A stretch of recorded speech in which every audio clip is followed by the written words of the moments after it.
नमस्कार, मी प्रणाली भोसले. माझे कोकणच्या प्राईम टाइम बुलेटिनमध्ये आपल्या सर्वांचं मनपूर्वक स्वागत करते. बुलेटिनला सुरुवात करण्याआधी पाहूयात हेडलाईन्स. सुरक्षा रक्षकाने केल्या निष्पाप नागरिकांच्या 2 हत्या. पैशांच्या विवंचनेतून आणि नैराश्यातून हत्या केल्याचं उघड.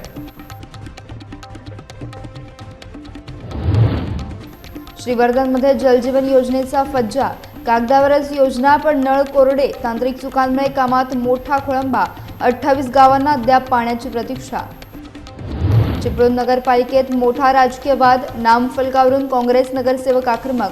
भाजप जिल्हाध्यक्षांच्या नावावर घेतला आक्षेप.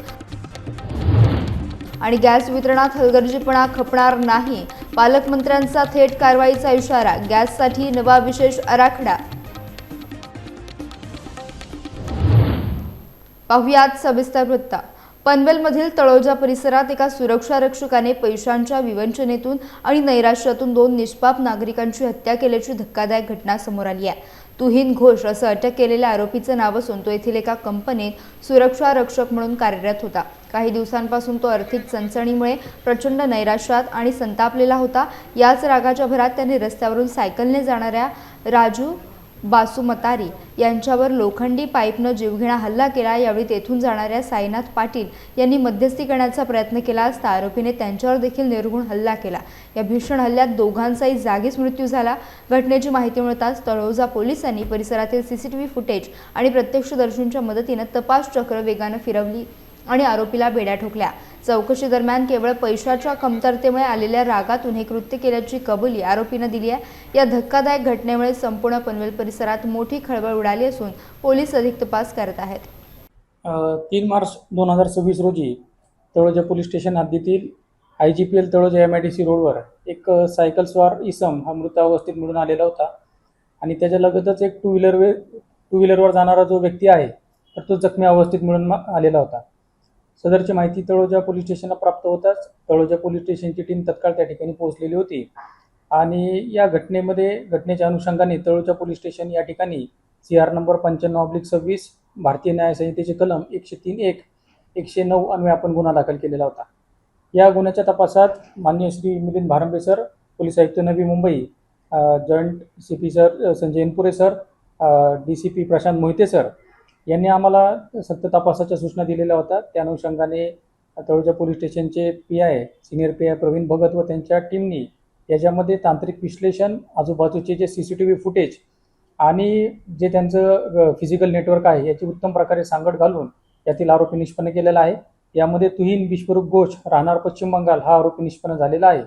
सदरचा जो आरोपी आहे त्या घटनास्थळाच्या बाजूला एक कंपनी होती, त्या ठिकाणी सुरक्षा रक्षक म्हणून काम करत होता आणि त्याच्याकडे पैसे नसल्यामुळे तो वैफल्यग्रस्त झालेला होता आणि त्या तणावातून त्यांनी लोखंडी पाईपच्या साहाय्याने रस्त्यावरून जाणाऱ्या एक सायकल स्वार इसमाच्या डोक्यात लोखंडी पाईप घालून त्याला मारलेला आहे. त्याचप्रमाणे एक मोटरसायकलवर जाणाऱ्या व्यक्तीला देखील लोखंडी पाईप घालून त्याला जबर दुखापत केलेली आहे. जर यापूर्वी काही गुन्हे दाखल नाही आहेत, परंतु हा वेगवेगळ्या कंपन्यांमध्ये सुरक्षा रक्षक म्हणून काम करत होता.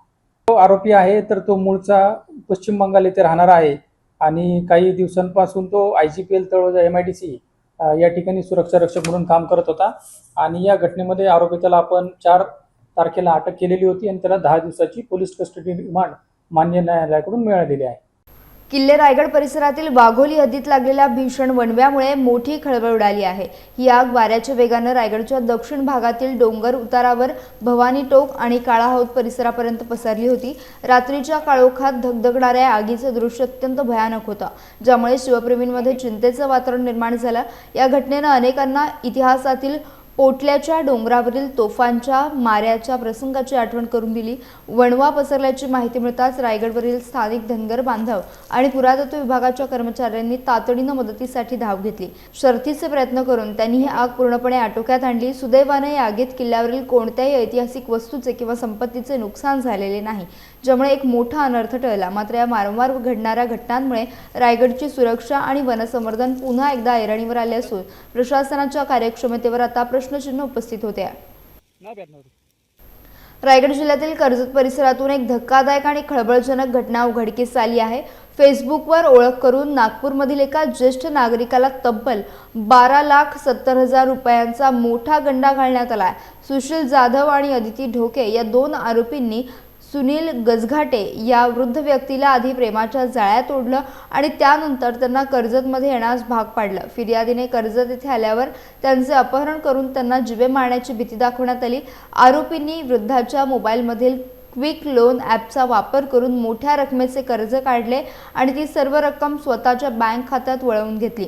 हा गंभीर प्रकार लक्षात येताच पीडित वृद्धाने तात्काळ आपल्या नातेवाईकांशी संपर्क साधला आणि कर्जत पोलीस ठाण्यात तक्रार दिली। पोलिसांनी तातडीने तपास करत मुख्य दोन आरोपींना बेड्या ठोकल्यात, तर त्यांचा तिसरा साथीदार सध्या फरार असून पोलीस त्याचा कसून शोध घेत आहेत। सर्व तिघ आरोपी विरुद्ध किडनॅपिंगचा आणि खंडणीचा आणि जबरी चोरीचा गुन्हा नोंद करण्यात आलेला आहे। दोन आरोपींना अटक करण्यात आलेला आहे। दोघा आरोपींना आज कर्जत पोलिसांनी न्यायालयात हजर केला असता त्यांना 2 दिवसाची पोलीस कस्टडी रिमांड दिलेली आहे। तिसरा आरोपीचा पोलीस शोध घेत आहे। तर तांत्रिक तपासाच्या आधारे हे सर्व पोलिसांनी आरोपींची नावे आणि आरोपी गुन्ह्याचा शोध लावलेला आहे आणि API सय्यद आहेत आमच्या वरिष्ठांच्या मार्गदर्शनाखाली, म्हणजे माननीय SP श्रीमती अचलदलाल मॅडम, माननीय additional SP Shri Shivtare sir, DYSP Shri Rahul Gaikwad sir आणि आम्ही यांच्या मार्गदर्शनाने ह्या गुन्ह्याचा तपास करतो आहे। आणि आम्हाला अशी शंका आहे की ह्या लोकांनी असंच काही आपल्याच समाजाच्या किंवा परिसरातली बऱ्याच लोकांना सोबत असं केलेलं आहे अशी आम्हाला आमची खात्री आहे, दाट शक्यता आहे की यांनी असं इतर लोकांसोबत केलेलं असावं। तर कोणा लोकांसोबत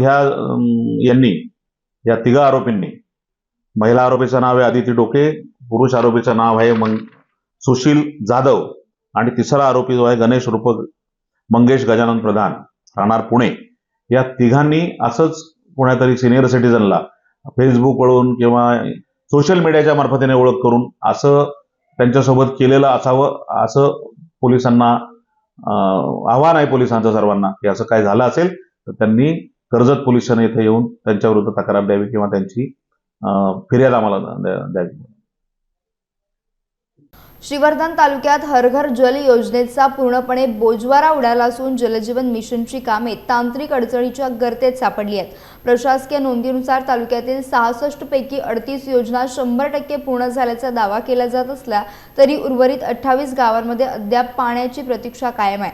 अनेक ठिकाणी जलकुंभ आणि पाईपलाईनची कामे पूर्ण झाली आहेत, मात्र तांत्रिक त्रुटी आणि चुकीच्या प्रस्तावांमुळे नळाला पाणीच येत नसल्याचे धक्कादायक वास्तव समोर आले आहे। काही गावांमध्ये पाण्याचे स्रोत न तपासताच विहिरी खोदल्या गेल्यानं त्या कोरड्या पडल्यात, तर कुठे पंप आणि वीज जोडणी अद्याप प्रलंबित आहे। कंत्राटदारांची बिलं थकल्यानं कामांची गती मंदावली असून वाढीव खर्चामुळे प्रकल्पांचे भवितव्य टांगणीला लागले आहे। कागदोपत्री पूर्ण दाखवल्या जाणाऱ्या योजनांबाबत ग्रामस्थांनी तीव्र संताप व्यक्त केला। नियोजनाचा अभाव आणि भौगोलिक परिस्थितीचा विचार न केल्यामुळे ही महत्त्वाकांक्षी योजना सध्या तरी तहानलेलीच असल्याचं पाहायला मिळत आहे। सावंतवाडी नगरपालिकेत महाराष्ट्र नॅचरल गॅस लिमिटेडच्या कामावरून सध्या मोठा राजकीय भूकंप झालाय। शिवसेनेचे गटनेते संजू परब यांनी सत्ताधारी भाजप नेत्यावर 70 लाख रुपयांच्या लाचेचा खळबळजनक आरोप केला।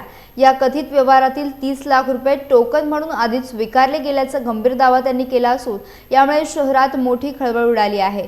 या प्रकरणी प्रशासनाला कडक शब्दात जाब विचारत 2 दिवसात हे अनधिकृत काम तात्काळ न थांबवल्यास भ्रष्टाचाराची सर्व कुंडलीच पुराव्यासह जाहीर करण्याचा इशारा परब यांनी दिला। सावंतवाडी शहरामध्ये MNGL म्हणजे महाराष्ट्र नॅचरल गॅस लिमिटेड या कंपनीचं काम गेले अनेक महिने चालू आहे। काम चालू आहे इथपर्यंत ठीक होतं, पण या कंपनीने नगरपालिकेची परवानगी न घेता किंवा अटी शर्तींचे पालन न करता सावंतवाडीतील नागरिकांच्या घरी गॅस पुरवठा दिलेला आहे। उद्या जर गॅस गळती झाली आणि दुर्घटना झाली तर त्याला जबाबदार कोण, असा मी प्रश्न आज फोन करून नगरपालिकेचे जे अधिकारी आहेत त्यांच्याशी माझं बोलणं झालं. तर त्यांनी मला असं उत्तर दिलं की कोणत्याही प्रकारची परवानगी या कंपनीने आमच्याकडनं घेतलेली नाही आहे आणि हे चुकीचं काम आहे. मग मी त्यांना विचारलं, मग तुम्ही काय करताय? जर हे चुकीचं काम म्हणता तर तुम्ही काय करता? तर त्याच्यावर ते निरुत्तर झाले. गॅसचे दर ठरलेले नाहीत, कंपनी किती रुपयाने गॅस देणार नागरिकांसाठी किंवा कस्टमरसाठी तो पण रेट ठरलेला नाही. तसा सिलेंडरचा रेट ठरलेला आहे, तसा गॅसचा रेट ठरलेला नाही आहे. मला असं वाटतं की 6,000 रुपये मी जर चौकशी केली तर 6,000 रुपये मला सांगितले की एका जे जोडायचे गॅस कनेक्शन जोडायला 6,000 रुपये सांगितले जोडायला. तर कोणाकडे 500 घेतले रुपये आणि गॅस कनेक्शन जोडून दिलं. पण तदनंतर मला असं कळलं की 6,000 रुपये हे एवढा खर्च येत नाही किंवा तसा कोणताही विषय कंपनीने नगर परिषदेकडे केला नाही किंवा काहीच विषय झाला नाही. तर मला असं कळलं की त्याच्यातले जवळजवळ 6,000 रुपये सांगितले आणि सावंतवाडी 7,000 ते 7,000 कनेक्शन माझ्या अंदाजाने 7,000 कनेक्शन होतील शहरात. आणि त्याच्यातले जे 1,000 रुपये आहेत हे सत्ताधारी पक्षातला एक व्यक्ती त्यांच्याकडे मागणी केलेली आहे. म्हणजे 7,000 गुणले जर तुम्ही 1,000 धरले तर 70 लाख रुपये त्या सत्ताधारी व्यक्तीला मिळतील आणि त्याच्यातले 30 लाख रुपये त्यांनी ॲडव्हान्स घेतले आणि सांगितलं मी 5 वर्ष असल्यामुळे हे 30 लाख रुपये मला तुम्ही ॲडव्हान्स द्या, बाकीचे 40 लाख रुपये तुमचं काम संपेपर्यंत द्या. असे करून 30 लाख रुपये घेतलेले आहेत. जी महाराष्ट्र नॅचरल गॅस लिमिटेडची यांच्यानी काम बरोबर केलेलं आहे काय? जे लोकांना सुविधा पुरवत आहेत ते काम झालेलं आहे का योग्य? आता गॅस गळती होईल, लोकांचे जीव जातील. त्यामुळे प्रशासनाने सुद्धा ते विकासाचे गप्पा करणारे प्रशासन आहे. नगराध्यक्षांनी खुर्ची तापवण्याचं काम करू नये, जरा लक्ष द्यावा या गोष्टींकडे. नगराध्यक्षांना माहिती आहे काय ते निरोडेकर आहेत बसले, त्यांना या गोष्टी माहिती आहेत काय? गॅसचं का सुरू झाले हे माहिती आहे का नगराध्यक्षांना? का खुर्ची तापवण्याचं काम करतायत?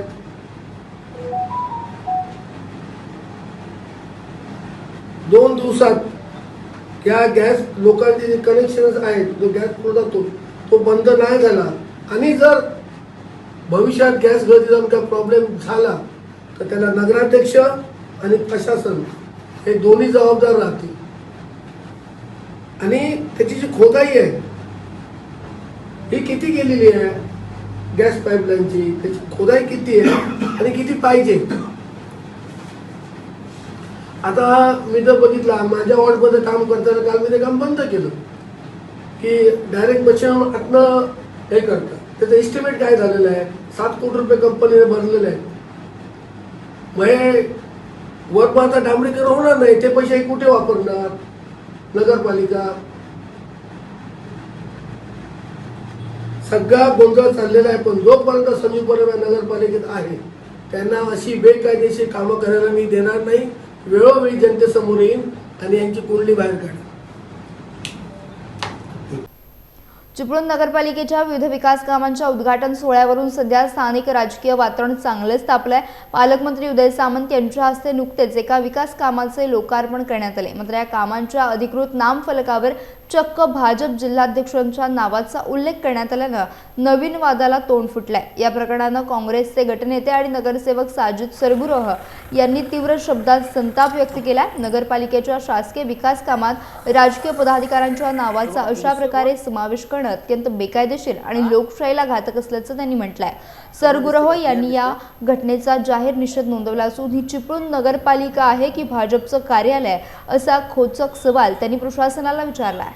चिपळूण नगरपालिका नगरसेवक साजिद सरगुरोह तथा काँग्रेसचा गटनेता आज विविध कामाचा उद्घाटन सोहळा पार पडला आहे. उद्घाटन सोहळ्यामध्ये आमच्या रत्नागिरी जिल्ह्याचे पालकमंत्री यांच्या हस्ते पार पडला आहे. कामाचं शुभारंभ झालं पाहिजे, प्रगती झाली पाहिजे, त्याच्या मताचे आम्ही आहोत. पण नगरपालिकेचा जो बोर्ड लागला आहे ह्या बोर्डावरती एक डाग लावण्यासारख्या वस्तू इथं नमूद केलेली आहे, जे एखाद्या पक्षाचा जिल्हाध्यक्ष त्याचं नाव इथं टाकलेलं आहे. जर का BJPचे कार्यकर्ते शासन किंवा प्रशासन झाले असतील तर चिपळूण नगरपालिकेला BJP नगरपालिका म्हणून टाका, त्याला प्रायव्हेट फर्म आहे म्हणून घोषित करा. म्हणजे आम्हाला तरी समजून दे की हे शिस्त आहे का. आणि अशा पद्धतीने सातत्याने जर होत असेल विषय तर त्याला आमचा चोख भाषेत निषेध आहे. एखाद्या पर्टिक्युलर पक्षाचा पदाधिकारी किंवा जिल्हाध्यक्ष हा शासकीय पदाचा कुठलाच मानकरी होऊ शकत नाही, हे त्यांनी समजलं पाहिजे. आणि हे त्यांना समजत नाही. पालकमंत्री साहेबांच्याकडे विनंती आहे की तुमच्या डोळ्यामध्ये हे माती टाकून हे वेगवेगळ्या पद्धतीचे जर हे कार्यक्रम करत असतील तर तुम्ही बघा, नाही तर कुठंतरी तुम्हाला गोत्यात टाकण्याचा ह्यांचा प्रयत्न आहे. हे तुमचेच कार्यकर्ते खातायत कुठं आणि बोलतायत कुठं हे बघा आणि वाचा हे ज्या बोर्डावर काय लिहिलेलं आहे. आणि ह्याचा निषेध आम्ही करतोय आणि पुढं पण करणार. पेण तालुक्यातील बळवली पंचक्रोशीत सिडको आणि मेघा इंजिनियर कंपनीविरोधात पुकारलेले जनआंदोलन अखेर यशस्वी झाले आहे. सामाजिक कार्यकर्ते हरीश बेकावडे यांच्या नेतृत्वाखाली झालेल्या आमरण उपोषणासमोर कंपनी व्यवस्थापन पूर्णपणे नमले असून त्यांनी ग्रामस्थांच्या सर्व प्रमुख मागण्या लेखी स्वरूपात मान्य केल्या. तहसीलदार तानाजी शेजाळ यांच्या प्रत्यक्ष उपस्थितीत हे लेखी आश्वासन उपोषणकर्त्यांना देण्यात आलं. यानुसार टनेलचे दूषित पाणी नदीपात्रात न सोडता ते पाईपलाईनद्वारे 6 किलोमीटर लांब खाडीत सोडण्याचे काम 15 दिवसात तातडीनं सुरू होणार आहे. तसेच झालेल्या शेती पिकांच्या नुकसानाचे त्वरित पंचनामे करून नुकसान भरपाईबाबत 2 दिवसात ठोस निर्णय घेतला जाणार आहे. सिडकोकडून कायमस्वरूपी पाणी पुरवठा करण्यासाठी तांत्रिक अहवाल येताच पुढील कार्यवाही केली जाईल. आश्वासनानंतर उपोषणकर्त्यांनी लिंबू सरबत घेऊन आंदोलन मागे घेतले. मात्र मागण्यांची वेळेत पूर्तता न झाल्यास पुन्हा तीव्र काम बंद आंदोलन करण्याचा इशारा बेकावडे यांनी दिलाय. आम्ही ज्या 3 प्रमुख मागण्या केल्या होत्या त्यामध्ये पहिली मागणी होती की सिडको अंतर्गत जे मेगा कंपनी काम सुरू केले त्यातून जे दूषित पाणी नदी सोडलं जातं ते खाडीत सोडावं. ते खाडीत सोडण्याबाबत लेखी स्वरूपात त्यांनी मान्य केलेलं आहे. आणि त्या पाण्यामुळे जी शेतकऱ्यांची नुकसान भरपाई नुकसान होत आहे, म्हणजे मळेवाला असेल, भाजीवाला असेल, कुक्कुटपालन असेल, पशुवाला असेल, ती पण भरपाई पाहणी करून संबंधितांची व्यवस्थित पाहणी करून ते भरपाई करून देणार आहेत. तिसरी महत्वाची आणि सर्वात मोठी मागणी की त्या भागामध्ये जो पाण्याचा तुटवडा झालाय की पाणी गेलंय त्यासाठी हेटवण्याची जी पाईपलाईन आहे त्या पाईपलाईन वरून कायमस्वरूपी पाणी आदिवासी वाड्या, मुंगोशी, बेलवडे, दवणसर, आंबिवली, वळक, बळवीला देण्यात येईल. पाहणी करायची त्याचं त्यांनी टायमिंग दिलं की आम्ही त्याचं फिजिबिलिटी रिपोर्ट बघू आणि ती लाईन टाकण्यासाठी अडीअडचण दूर करून ती टाकून देऊ असं आश्वासन दिलेलं आहे. हे आश्वासन दिलं हे आम्ही सगळं आता मान्य करून फक्त स्थगित करतोय.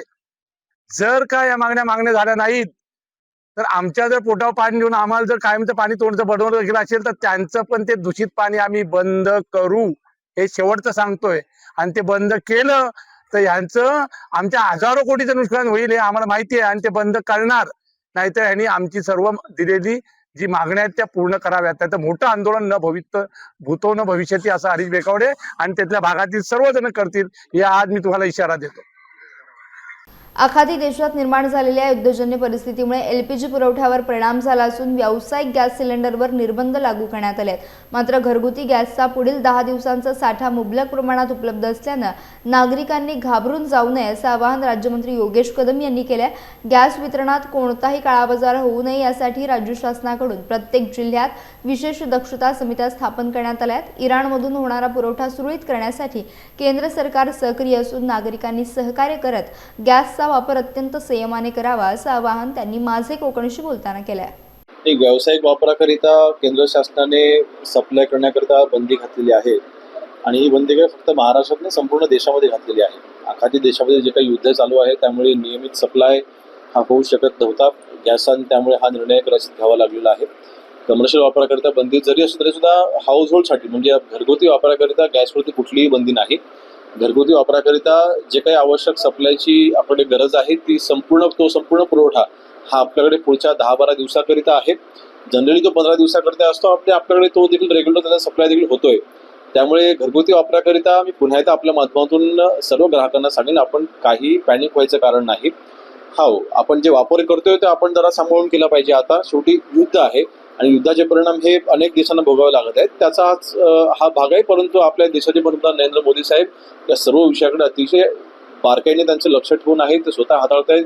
महाराष्ट्र राज्यामधील परिस्थितीवरती माननीय मुख्यमंत्री मोदयांचं आणि उपमुख्यमंत्री मोदी शिंदे साहेबांचं अतिशय चांगलं लक्ष आहे. त्यामुळे सप्लायच्या बाबतीमध्ये आपण आता काळाबाजार होऊ नये ह्याकरता देखील आपण विशेष काळजी घेतोय.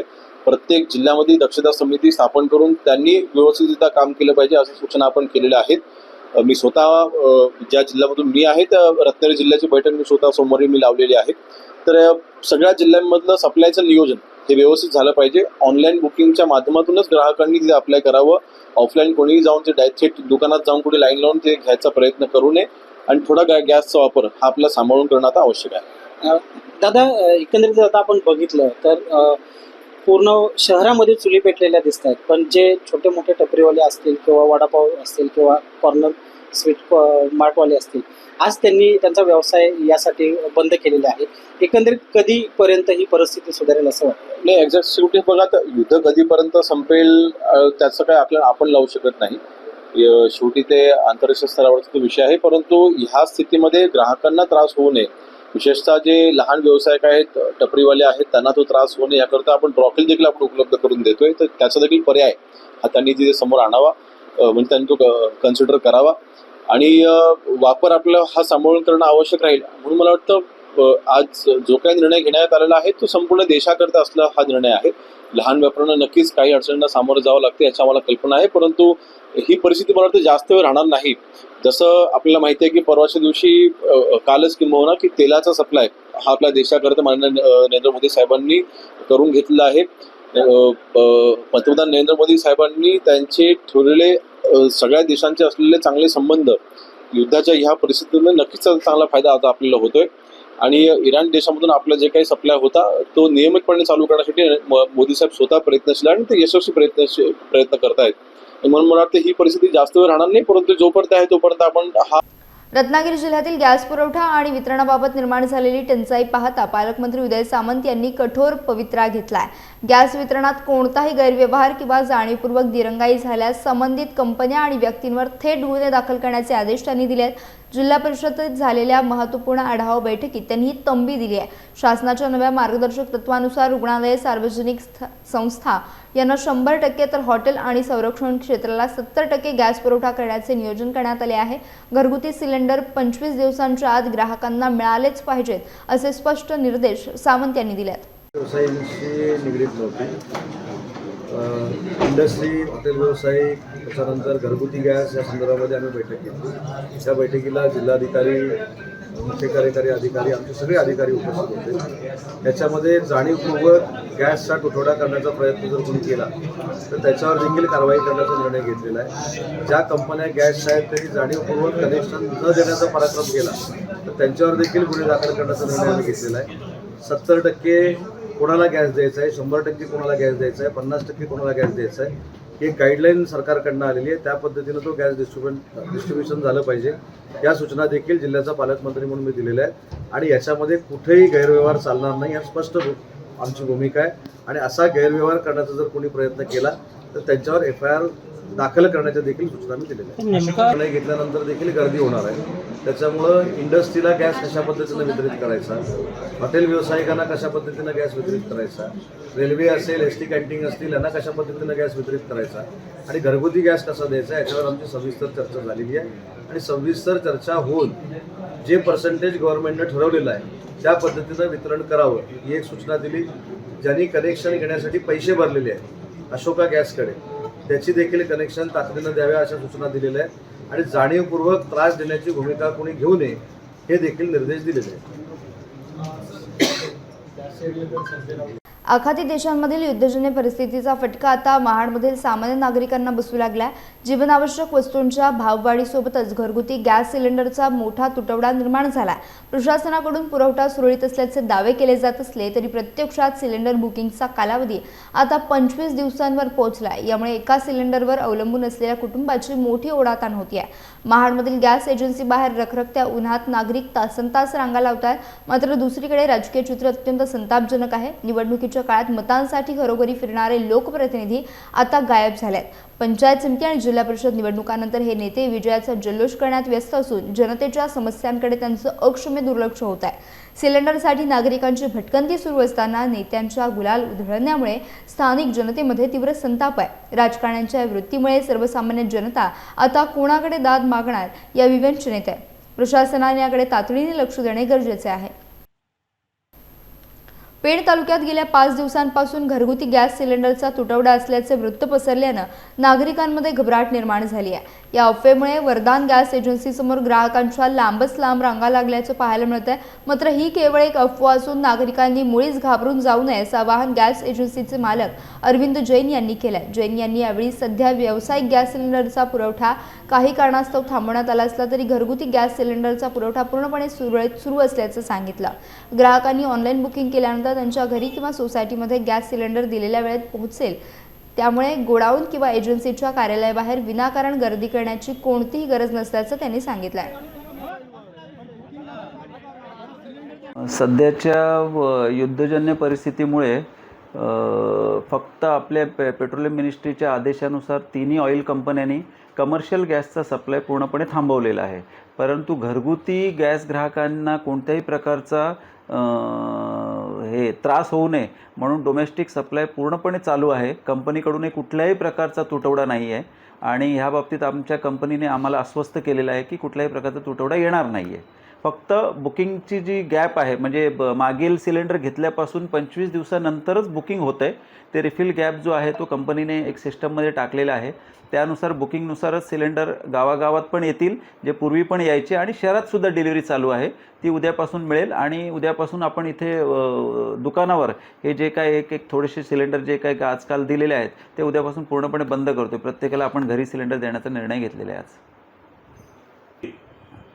मी सर्व गॅस ग्राहकांना विनंती करतो की कोणीही ऑफिसला सिलेंडर घेऊन येऊ नका, प्रत्येकाने बुकिंग करावे आणि बुकिंगनुसार सिलेंडर एक बुकिंग केल्यानंतर 7-8 दिवसाच्या आतमध्ये सिलेंडर मिळून जाईल, काही कोणाला त्रास होणार नाही।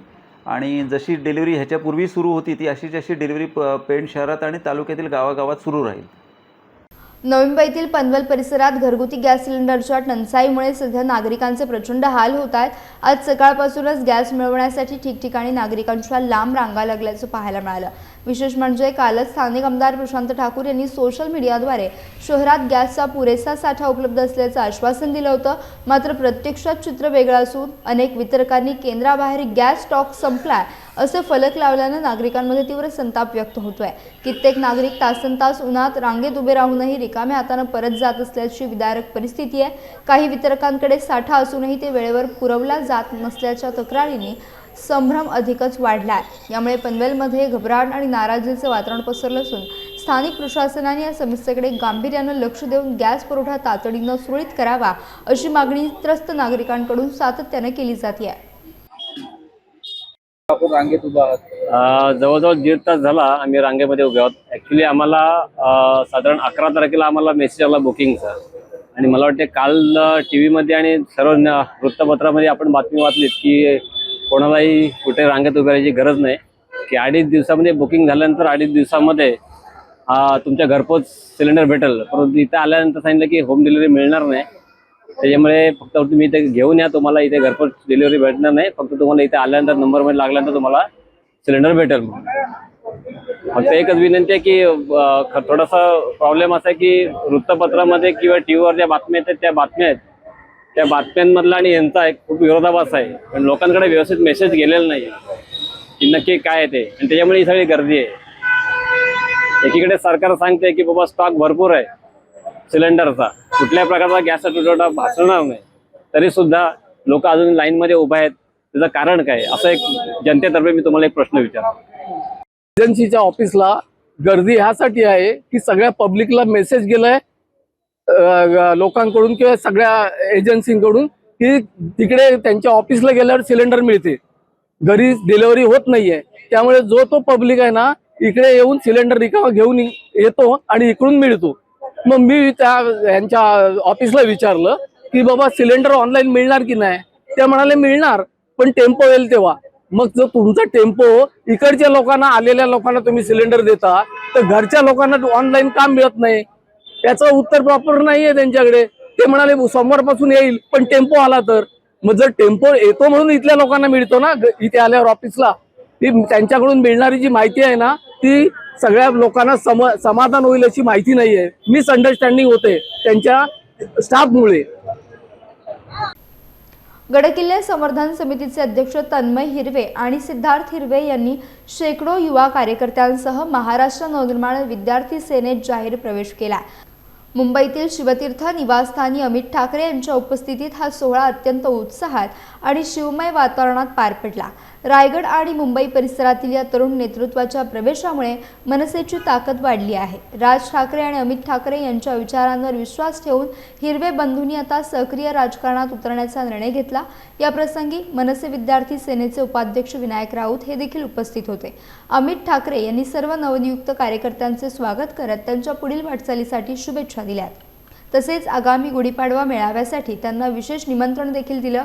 तन्मय आणि सिद्धार्थ हिरवे यांनी सामाजिक क्षेत्रात निर्माण केलेल्या वेगळ्या ठशामुळे आगामी निवडणुकांमध्ये मनसेला मोठा फायदा होण्याची शक्यता राजकीय वर्तुळात वर्तवली जाते. या प्रवेशामुळे कार्यकर्त्यांमध्ये नक्कीच मोठं नवचैतन्य पसरलं आहे. रत्नागिरी जिल्ह्यातील चिपळूण तालुक्यातील कळंबस्ते येथे देवराई द बॉटॅनिकल गार्डन या वैशिष्ट्यपूर्ण प्रकल्पाचे लोकार्पण पालकमंत्री डॉक्टर उदय सामंत यांच्या हस्ते उत्साहात संपन्न झाले. या अनोख्या उपक्रमाचे उद्घाटन करताना पालकमंत्र्यांनी प्रशासकीय अधिकारी आणि सह्याद्री निसर्गमित्र या संस्थेच्या कार्याचे विशेष कौतुक केले. कोकणातील नैसर्गिक संपन्नता आणि जैवविविधतेचे जतन करण्यासाठी अशा उपक्रमांची मोठी गरज असल्याचं त्यांनी यावेळी नमूद केलं.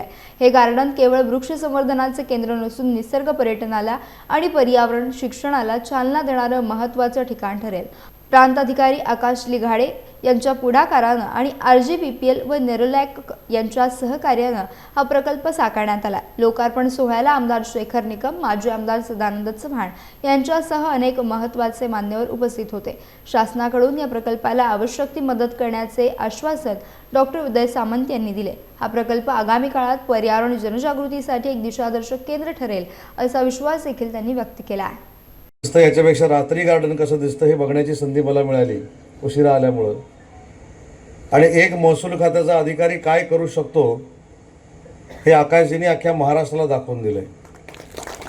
मला असं वाटतं की वाळू महसूल खात्याच्या माणसानं आणणं हे फार कष्टाचं काम नाही. वाळू, खडी, चिरा हे फोनवर होऊ शकतं. पण 270 जातीची झाडं लावणं, 170 जातीची झाडं लावणं आणि ती भविष्यामध्ये टिकवण्याचा संकल्प करणं हे महसूल खात्याचं काम हे माझ्या दृष्टीनं अतिशय महत्त्वाचं आहे. कारण महसूल खातं म्हटलं की ह्या सगळ्या गोष्टी येतात. तलाट्यापासून तुमच्यापर्यंत सगळीच लोक चिऱ्याशी निगडीत असतात, वाळूशी निगडीत असतात, खडीशी निगडीत असतात. ते कशा पद्धतीनं असतात हे मला सांगायचं नाही. परंतु प्रांताधिकारी एक विधायक कामाच्या दृष्टीनं काम करतो हे आकाशी तुमच्या प्रांताधिकाऱ्याच्या कालावधीमध्ये आपण करून दाखवलं हे अतिशय महत्त्वाचं आहे. 170 झाडं लावली म्हणजे झालं नाही, तर भाऊंसारखा एक समाजसेवक या संपूर्ण उद्यानाची आता देखरेख करणार आहे.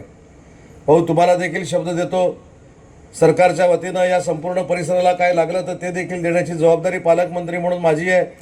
परंतु हे सगळं जपणं आणि टिकवणं हे फक्त भाऊ काटदरेंची जबाबदारी नाही किंवा प्रांताधिकाऱ्यांची जबाबदारी नाही, आपल्या चिपळूणकरांची देखील जबाबदारी आहे की आपण जे पैसे खर्च करतो, जे पैसे विकास कामासाठी देतो किंवा अशा उद्यानासाठी देतो त्याचं जतन करणं ही आपली देखील सगळ्यांची जबाबदारी आहे. पेण तालुक्यातील मांगरूळ येथे महसूल विभागाच्या वतीनं महाराजस्व समाधान शिबिराचं उत्साहात आयोजन करण्यात आलं. या शिबिराचे उद्घाटन खासदार धैर्यशील पाटील आणि आमदार अभिषेक पाटील यांच्या हस्ते झाले. जिल्हाधिकारी किशन जावळे आणि तहसीलदार तानाजी शेजाळ यांच्या मार्गदर्शनाखाली आयोजित या उपक्रमात शेकडो नागरिकांनी सहभाग घेतला. या शिबिरामध्ये 7-12 उतारे, फेरफार नोंदी, उत्पन्न आणि जातीचे दाखले यांसारख्या विविध महसूल सेवा थेट उपलब्ध करून देण्यात आल्या. खासदार धैर्यशील पाटील यांनी या उपक्रमाचे कौतुक करताना हे शिबिर सर्वसामान्यांसाठी अतिशय उपयुक्त असून यामुळे तळागाळातील नागरिकांची कामे वेगाने पूर्ण होतील असं सांगितलं. सरकारी कागदपत्रे मिळवण्यासाठी होणारी पायपीट थांबवून प्रशासकीय सेवा थेट लोकांच्या दारात नेण्याचा प्रयत्न कौतुकास्पद असल्याचं त्यांनी नमूद केलं. यावेळी विविध विभागातील अधिकारी आणि राजकीय पदाधिकारी मोठ्या संख्येने उपस्थित होते. छत्रपती महाराजांच्या नावानं इथे ह्या ठिकाणी गोरगरिबांसाठी हे जे दाखले वाटप आहे हा महत्त्वाचा विषय आहे. कारण ह्या दाखल्याला प्रत्येक माणसाला प्रत्येक ठिकाणी तहसील ऑफिसला जाणं, प्रांत ऑफिसला जाणं, भेटे मारणं, या ठिकाणी आज आपले राज्याचे मुख्यमंत्री सन्माननीय देवेंद्रजी फडणवीस साहेब आणि महसूल मंत्री चंद्रशेखर बावनकुळे यांच्या नियोजनानं आता ह्या ठिकाणी आपल्या घरी शासन आपल्या घरी असं या ठिकाणी आलेले आहे आणि ह्या संपूर्ण कार्यक्रमाचा उपयोग आपल्या सर्व तळागाळातल्या कार्यकर्त्यांना होतोय. ह्याचा खरा सार्थ अभिमान मला की हे कार्यक्रम असे व्हायला पाहिजे आणि दोन गरिबांना खेटे मारण्याऐवजी इथे तुमच्या दारी शासन या ठिकाणी आलेलं आहे आणि ह्या कार्यक्रमाचा निश्चितपणे आपल्या सर्व कार्यकर्त्यांना फायदा होईल. या ठिकाणी प्रत्येकाला दाखले मिळाले जातील. प्रत्येक गोष्ट ही तुमच्या दारी येऊन थांबेल अशा पद्धतीनं या ठिकाणी याचा उपयोग करून घ्या. छत्रपती शिवाजी महाराज महाराजस्व समाधान शिबिर याकरता आपण सर्व मंडळी या ठिकाणी जमलेलो आहोत. महाराष्ट्र राज्यानं गेल्या वर्षभरामध्ये माननीय मुख्यमंत्री देवेंद्रजी फडणवीस यांच्या नेतृत्वाखाली आणि महसूल मंत्री माननीय बावनकुळे साहेबांच्या नेतृत्वाखाली सर्वसामान्य जनतेला भेडसावणाऱ्या कायद्यामधल्या त्रुटी ह्या दूर करून त्या सोप्या करण्याचा प्रयत्न कायद्याच्या सुधारणेमध्ये या ठिकाणी केलेला आहे. मग तुकडाबंदी असो, वर्ग 2च्या जमिनी 1 मध्ये असो, पाणंद रस्ता सुलभरित्या या ठिकाणी होणे असो आणि या सर्व गोष्टींची जाणीव ज्यांच्यासाठी या सुधारणा केलेल्या आहेत त्यांना करून द्याव्यात, त्यांना या गोष्टीची माहिती मिळावी, ज्ञान मिळावं याकरता या शिबिराची या ठिकाणी आखणी केलेली आहे. मी इथे प्रांत साहेबांचं या ठिकाणी आभार मानेन, मी तहसीलदार साहेबांचं देखील आभार मानेन, त्यांच्या सर्व सहकाऱ्यांचा आभार मानेन की त्यांनी अत्यंत सुंदर पद्धतीनं या ठिकाणी ही व्यवस्था या ठिकाणी केलेली आहे. शेवटी शासनानं घेतलेले निर्णय जनतेपर्यंत ते पोचवणं, त्याचा अंमल जनतेच्या सुखाकरता देणं हे अधिकाऱ्यांचं असलेलं कर्तव्य चांगल्या पद्धतीनं ते निभावताना या ठिकाणी दिसत आहेत. या शिबिरामध्ये घेतलेल्या निर्णयांची माहिती आणि घेतलेल्या निर्णयांच्या माहितीसोबत अगोदरच्या असलेल्या योजना, त्या योजनांचं घरपोच प्रमाणपत्र देणं हे दोन्ही विषय या ठिकाणी होत आहेत. मी मनापासून या योजनेचा लाभ, सरकार आपल्या दारी आलेलं आहे, या योजनेचा लाभ ग्रामस्थांनी आणि नागरिकांनी घ्यावा अशा पद्धतीची मी त्यांना विनंती करेन आणि ज्यांनी या सर्व शिबिराचं आयोजन केलेलं आहे त्या सर्वांचे या ठिकाणी मी आभार मानेन. शेतकरी, महिला, नागरिक आणि विद्यार्थ्यांना महसूल विभागाशी संबंधित कामांसाठी आता शासकीय कार्यालयात धावपळ करावी लागणार नाही. शासनाच्या छत्रपती शिवाजी महाराज महाराजस्व समाधान शिबिर अभियानाच्या माध्यमातून थेट गावागावात सेवा देण्यात येणार असल्याचे प्रतिपादन प्रांत अधिकारी वैशाली पाटील यांनी केले. खेड तालुक्यातील सुकिवली येथे या अभियानाचा शुभारंभ करण्यात आला. सुकिवली येथील राधाकृष्ण मंदिरातील गोपाळ समाज सभागृहात आयोजित या शिबिरात प्रांत अधिकारी वैशाली पाटील, तहसीलदार सुधीर सोनावणे यांच्या उपस्थितीत विविध महसुली सेवा नागरिकांना देण्यात आल्या. यावेळी दोन्ही अधिकाऱ्यांचा उपसरपंच बळीराम निकम आणि श्रीकांत चाळके यांच्या हस्ते सत्कार करण्यात आला. या शिबिरात 7/12, 8 उतारे, फेरफार नोंदी, वारस तपास, उत्पन्न, जातीचे दाखले, डोमासाईल दाखले, संजय गांधी योजना, आयुष्यमान भारत कार्ड, कृषी योजनांसह विविध सेवा नागरिकांना उपलब्ध करून देण्यात आल्या. यावेळी शेकडो नागरिकांनी या शिबिराचा लाभ घेतला. रोहा शहरात विद्यार्थ्यांसाठी मोठी शैक्षणिक संधी उपलब्ध करून देणाऱ्या सुनील द तटकरे स्पर्धा परीक्षा अकॅडमीचे लोकार्पण रविवारी पार पडले. वर्धा चॅरिटेबल ट्रस्ट रोहा आणि युनिक अकॅडमी पुणे यांच्या संयुक्त विद्यमाने हा कार्यक्रम परमपूजनीय पांडुरंग शास्त्री आठवले संकुल येथे आयोजित करण्यात आला होता. यावेळी खासदार सुनील तटकरे यांनी रोह्यात लंडन विद्यापीठासारखी शिक्षण पद्धती आणण्याचा प्रयत्न करणार असल्याचं सांगितलं. महाराष्ट्रातील अनेक विद्यार्थी उच्च शिक्षणासाठी परदेशात जातात आणि त्यासाठी मोठा खर्च करावा लागतो. त्यामुळे भविष्यात रोह्यासारख्या ठिकाणीच दर्जेदार शिक्षण उपलब्ध व्हावे असा प्रयत्न राहील असं त्यांनी स्पष्ट केलं. कार्यक्रमाला मंत्री अदिती तटकरे, माजी आमदार अनिकेत तटकरे, नगराध्यक्ष वनश्री शेडगे, प्रांत अधिकारी ज्ञानेश्वर खुटवड यांच्यासह अनेक मान्यवर उपस्थित होते. या अकॅडमीमुळे रायगड जिल्ह्यातील विद्यार्थ्यांना स्पर्धा परीक्षांसाठी नवे व्यासपीठ उपलब्ध होणार असल्याचा विश्वास व्यक्त करण्यात आला. तळाच्या परिसरामध्ये आणण्याचा प्रयत्न मी, अदिती, अनिकेत आम्ही त्या ठिकाणी करतो आहोत. 10,000 कोटी रुपयाची गुंतवणूक करणारा स्टेनलेस स्टीलचं उत्पादन करणार आहे. मी सचिनजींना पुन्हा विनंती केली की आपल्या जामगावपासूनच MIDC सुरू होते, इथे सुद्धा त्यांनी काही 1000 कोटी रुपयाचं गुंतवणूक करणारा कारखाना त्या परिसरामध्ये. मला आठवतं की युपीएचं सरकार होतं, मनमोहन सिंगजी पंतप्रधान होते, कोणी ठरवलं की स्टील प्लांट आणायचा. तो पासपोर्टचा कारखाना जो आता वेळा भागायला आहे तो जाणार होता ओरिसा. शरद पवार साहेबांनी मला दिल्लीत बोलवलं.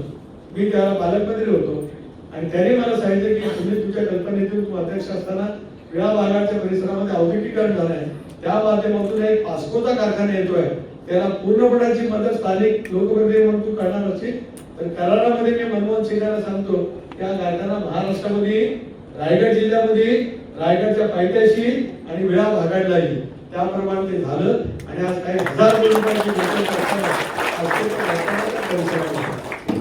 जवळ चर्चा करत असताना त्या माध्यमातून आता पुढे कसं करता येईल. मग आता स्टील उद्योग आला तर स्टील उद्योगामध्ये सुद्धा कुशल कामगार कशा प्रकारे आपण देऊ शकतो या सगळ्यांच्या माध्यमातून ते करा. UPSC MPSC भरवतील या कुशल तंत्रज्ञानाच्या वरतीच आपण आधारित असलेल्या काही गोष्टी करू शकलो याचा सुद्धा फायदा मोठ्या प्रमाणात होऊ शकतो. आपण ठिकाणी म्हणून अनंत अंबानींची भेट घेतली का मी सांगतोय त्यांचाही आपल्या या देशातील उत्पादन करणारा काही 12,000 कोटी रुपयाचा गुंतवणूक करणारा विस्तार आता संतोष आला काय कोणी शिवराम भाऊ आहे त्या नागोड्याच्या परिसरामध्ये त्या ठिकाणी आणि तो ज्या वेळेला कारखान्याचा विस्तारीकरण होईल त्यावेळेला सुद्धा ते अत्याधुनिक कारखाने आहे.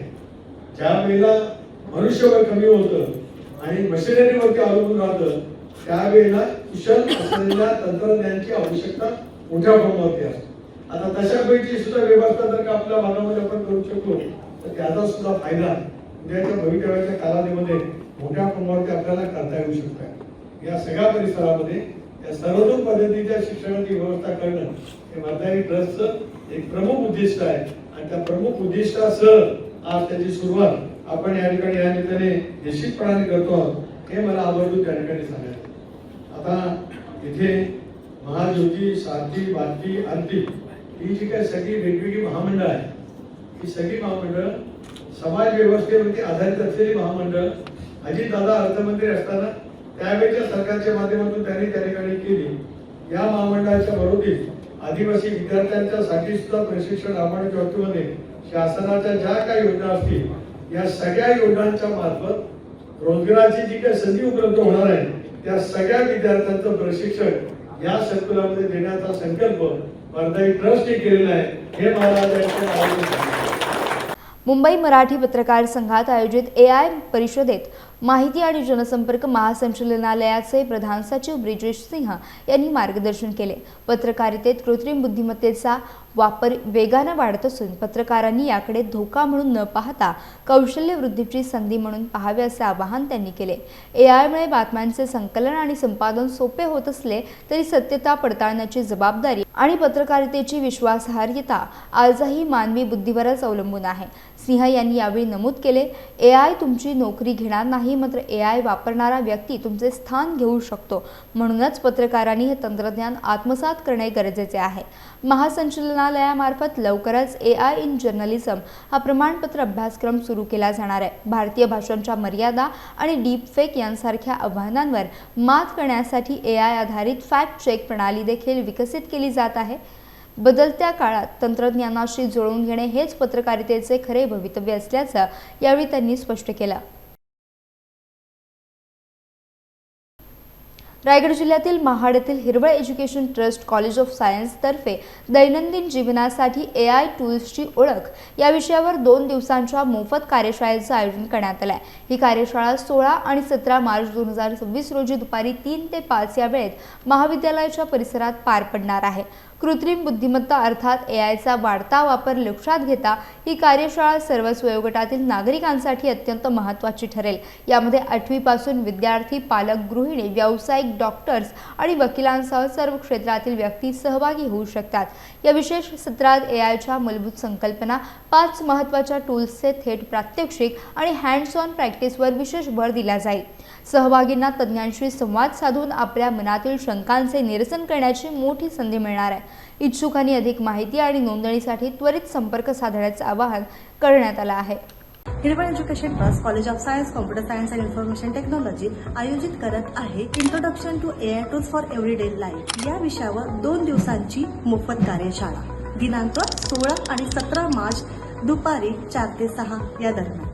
ही कार्यशाळा 8वी पासून ते पदव्युत्तर विद्यार्थ्यांपर्यंत तसेच पालक, गृहिणी, व्यावसायिक आणि याबद्दल जाणून घेण्याची इच्छा असणाऱ्यांसाठी या अत्याधुनिक तंत्रज्ञानाची ओळख करून घेण्याची एक सुवर्ण संधी.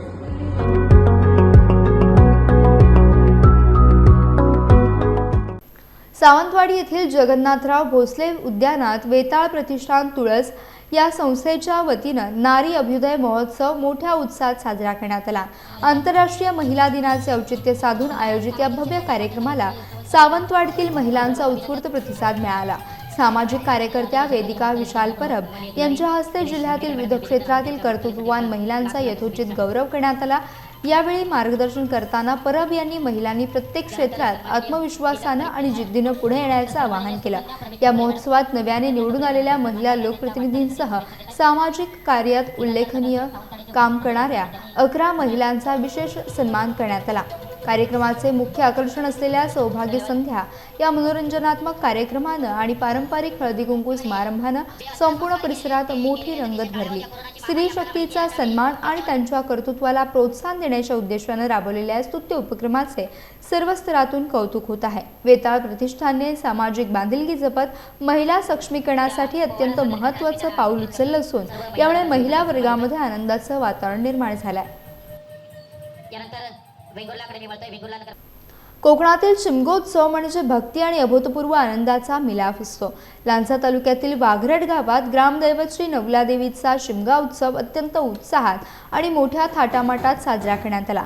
गेल्या अनेक हजारो वर्षांची प्राचीन परंपरा आजही वाघरटचे ग्रामस्थ तितक्याच श्रद्धेनं जोपासत आहेत. परंपरेनुसार देवीची पालखी पूर्णगड आणि गावखडी भागातून फिरून पुन्हा गावात येते. होळीच्या मुख्य उत्सवानंतर ही पालखी गावातील प्रत्येक भक्ताच्या घराघरात भेटीला जाते. या उत्सवाचे मुख्य आकर्षण म्हणजे गावचे खोत कैलासवासी दाजी पत्याणे यांच्या निवासस्थानी पालखीचं आगमन. उद्योजक ऋषीनाथ पत्याणे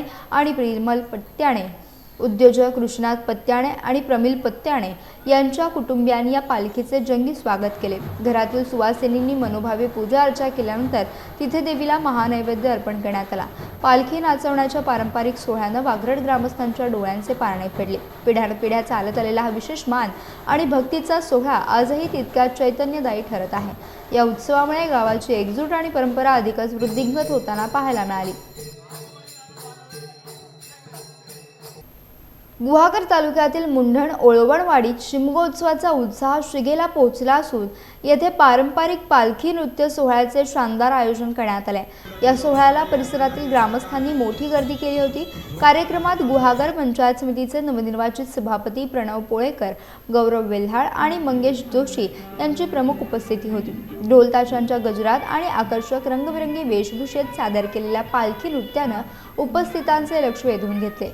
पालखी नृत्यासोबतच विविध सामाजिक आणि पौराणिक विषयांवर आधारित देखावे सादर करण्यात आले, ज्यातून कोकणी संस्कृतीचा देखणा आविष्कार पाहायला मिळाला. कोकणातील ही लोकपरंपरा आणि कला नव्या पिढीपर्यंत पोहोचवण्यासाठी अशा उपक्रमांची नितांत गरज असल्याचं मत मान्यवरांनी व्यक्त केलं. गावातील तरुण मंडळ आणि ग्रामस्थांनी हा सोहळा यशस्वी करण्यासाठी विशेष परिश्रम घेतले. या कार्यक्रमामुळे संपूर्ण परिसरात आनंदाचे वातावरण निर्माण झाले असून ग्रामस्थांनी या पारंपरिक उत्सवाचा मनमुराद आनंद लुटला.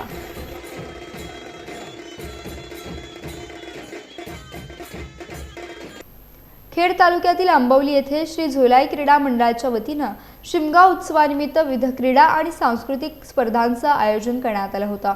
खुला गट कबड्डी स्पर्धेत श्री कृष्णा भडगाव संघानं रोख रक्कम आणि चषक जिंकून प्रथम क्रमांक पटकावला, तर 60 किलो वजनी गटात जय हनुमान क्रीडा मंडळ चाकाळे संघ विजयी ठरला.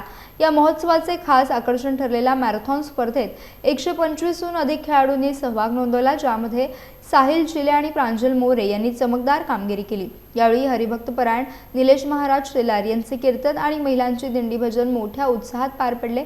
तसेच तालुकास्तरीय डान्स स्पर्धेत मयुरी उतेकर आणि ओवी जंगम यांनी आपल्या नृत्यानं प्रेक्षकांची मने जिंकली. या कार्यक्रमाला महेंद्र भोसले, सतीश चिकणे यांच्यासह अनेक राजकीय आणि सामाजिक क्षेत्रातील मान्यवर उपस्थित होते. झोलाई क्रीडा मंडळाचे पदाधिकारी आणि ग्रामस्थांच्या अथक परिश्रमामुळे हा महोत्सव अत्यंत यशस्वीरित्या संपन्न झाला असून परिसरात आनंदाचं वातावरण पसरलं आहे. नवी मुंबईतील बेलापूर येथील प्रसिद्ध सिडको अर्बन हाट 7 वर्षांच्या प्रदीर्घ प्रतीक्षेनंतर पुन्हा एकदा सुरू झालाय. कोरोना काळापासून बंद असलेल्या केंद्राचं कुलूप उघडल्यानं नवी मुंबईकरांमध्ये आनंदाचं वातावरण आहे. भाजप आमदार मंदा म्हात्रे यांनी या केंद्रासाठी सिडको प्रशासनाकडे सातत्यानं पाठपुरावा केला होता, ज्याला अखेर यश आलंय.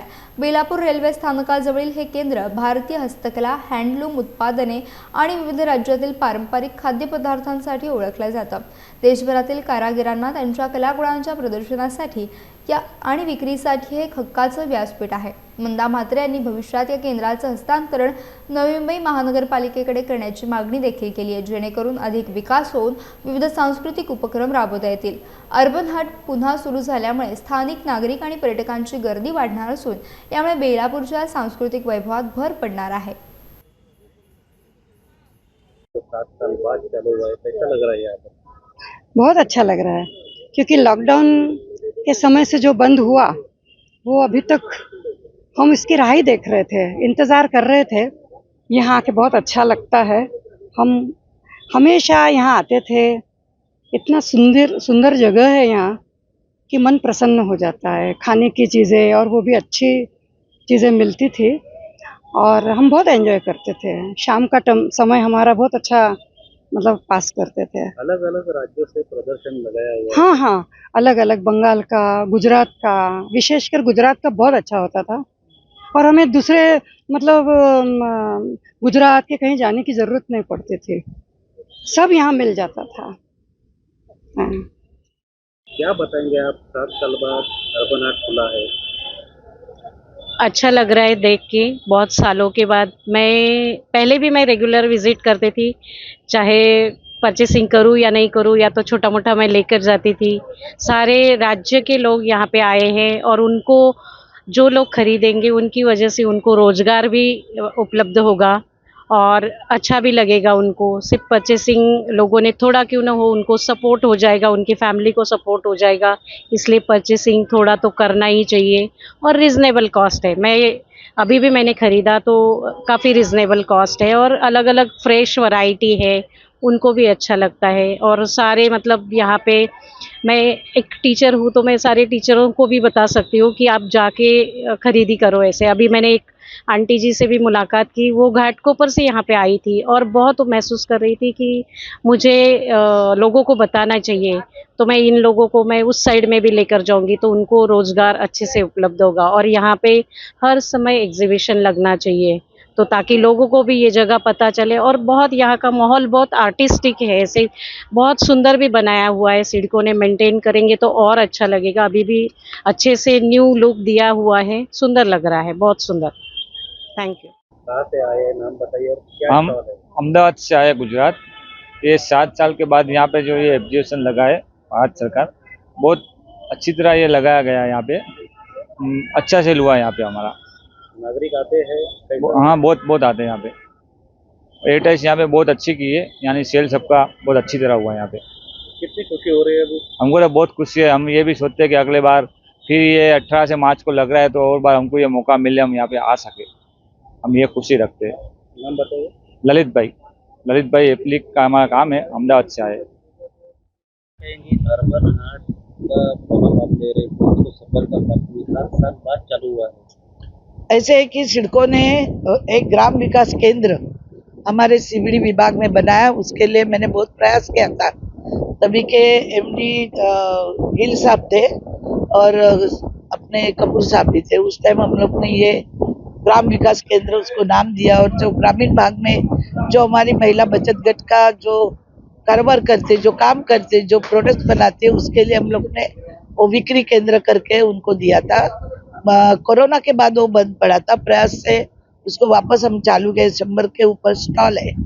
अभी हम चाहते हैं कि नवी मुंबई महानगर पालिका को वो अगर सिडको देगी तो नवी मुंबई महानगर पालिका चलाएगी, या कोई महिला संस्था को भी देगी तो भी वो चलाएगी, ताकि हमारी जो महिला बचत गुट से जो काम करती है, जो अपना प्रोडक्ट्स बनाती है, उसके लिए एक अच्छा मार्केटिंग बाजार पेट मिल जाएगा. और मैंने नवी मुंबई कमिश्नर से भी बात की है कि वो आप लेटर दे के सिडको से वो जगह पालिका में हस्तांतर करके लो. उसके लिए मैं भी प्रयास कर रही हूँ. अगर पालिका को नहीं दे रहे तो कोई प्राइवेट संस्था को भी सिडको देगी तो भी वो अच्छा चलेगा और महिला के हाथों में काम मिलेगा. महिला अपने आर्थिक दृष्टि से मजबूत होगी और अपने पैरों पे खड़ी रहेगी, सम्मान से जिएगी. इसके लिए मेरा ये प्रयास शुरू है.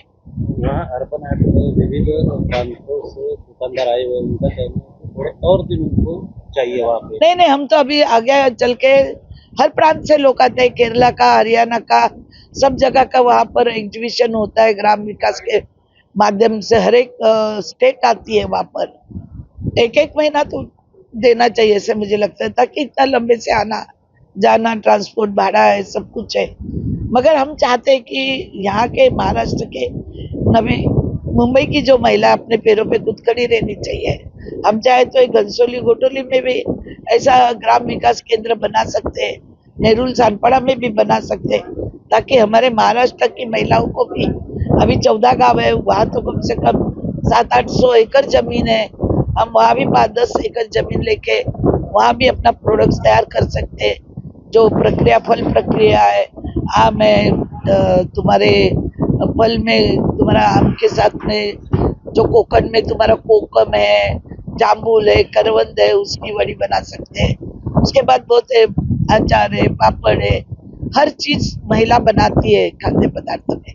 उसका प्रोसीजर होकर अगर एक नवी मुंबई महानगर पालिका गृह उद्योग ऐसे शुरू करेंगे, ब्रांड मिलेगा, ब्रांड के साथ नाम होगा, अच्छे प्रोडक्ट्स रहेंगे, क्लीन अप रहेगी, तो लोग उसको मार्केटिंग को बाहर भी उमाल जा सकता है। और नवी मुंबई की महिलाओं को सक्षम करने के लिए एक अच्छा मौका अपने हाथ में है, वो अपन उसको आगे करना चाहते हैं। यासह बुलेटिनमध्ये वेळ झाली इथेच थांबण्याची. भेटूयात नवीन बुलेटिनसह. तोपर्यंत तुम्ही कुठेही जाऊ नका. पाहत राहा फक्त माझे कोकण.